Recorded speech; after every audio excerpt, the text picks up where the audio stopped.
Welcome one and all to our F1 2020 Monaco Grand Prix track guide, of course in preparation for round number 8 in the Season 7 RLH F1 2020 Championships. And of course it's actually round number 7 for C1 and C3. Nevertheless, we're having a look around a lap at the 3.337 kilometre circuit. 19 corners, very difficult circuit, very, very close to the walls, of course renowned for being one of the jewels on the calendar and actually marks a halfway point in our season. We're starting a lap on board with Jeroen, C2 driver, and this is a very impressive time from him. So we're going down towards Saint Devote now, braking sort of just around the 100 metre wall, getting the car slowed down, turning in, making sure a bit of our left tyre is on the grey tarmac. We want to really abuse that inside curve to help us get the best line and run up now, up through Beau Rivage and making our way towards Massenet, braking just at the top of that hill where it starts to flatten off, getting the car slowed down into 4th gear, turning it in, keeping it really tight to the left-hand side, drop it down into 3rd now as we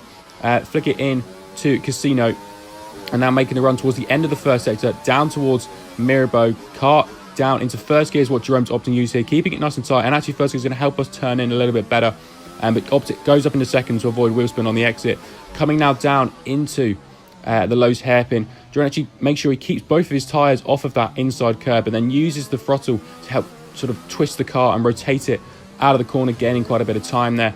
Coming through Portier, using 2nd gear and short shifting up into 3rd to make sure he gets good traction on the run through the tunnel. Now down towards the Nova Chicane, a very important part of the track, and just after the crest he breaks it down into 2nd gear, dropping down the 5 gears nice and tight on the entry without clipping the rear, and again abusing that curb on the inside but making sure he's within track limits and avoiding the wall on the exit as well. Now they're down towards to back, drops it down to 5th gear, keeps it nice and tight on the entry without touching and using all of the exit available to him, flat out through first part of the swing chicane and into the 2nd part, into 4th gear, again abusing the curbs here but making sure he doesn't touch the walls, and then into to back for our penultimate corner, keeping it nice and tight, using 1st gear again to help that rotation, and then goes up in a 2nd, preparing himself for Anthony Loews.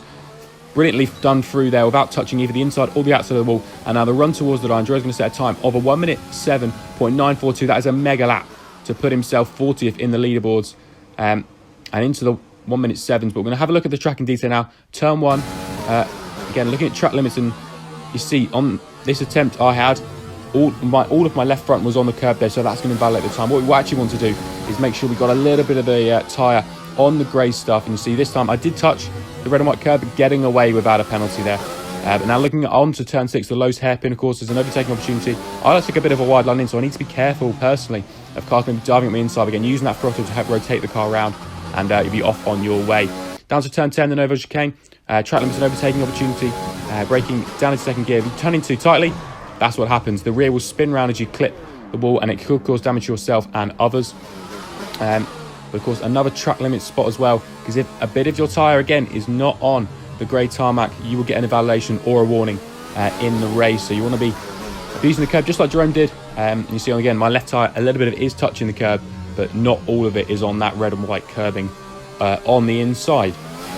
Move on just a little bit up the road to the back, turn 12, and it's a very dangerous point for damage in the race also, because if you just turn that little bit too tightly, you're going to hit the left side of your car, but it's going to send you over towards the exit, and you're going to hit the right side of your car, potentially losing all your front wing, and that is very costly around Monaco. Of course, such a high downforce circuit. There's quite a lot of parts on the track that are like this. You need to be so careful, concentration throughout the race, and qualifying as well, to make sure you get that sort of perfect lapping, because qualifying is so important. Luckily in the 2nd part of the swimming pool chicane, turn 15 and 16, when you come in, see I went a little bit too deep, and that compromising the exit massively, losing the rear, so you need to be super aggressive on the entry without touching the wall, and make sure you're smooth on the power on the exit. Now, final corner, we're going to have a look at turn 18, Rascasse. When you come in here, it's another point. If you turn in that a little bit too tightly, you'll clip the rear and you'll be spinning around. So you need to be very careful.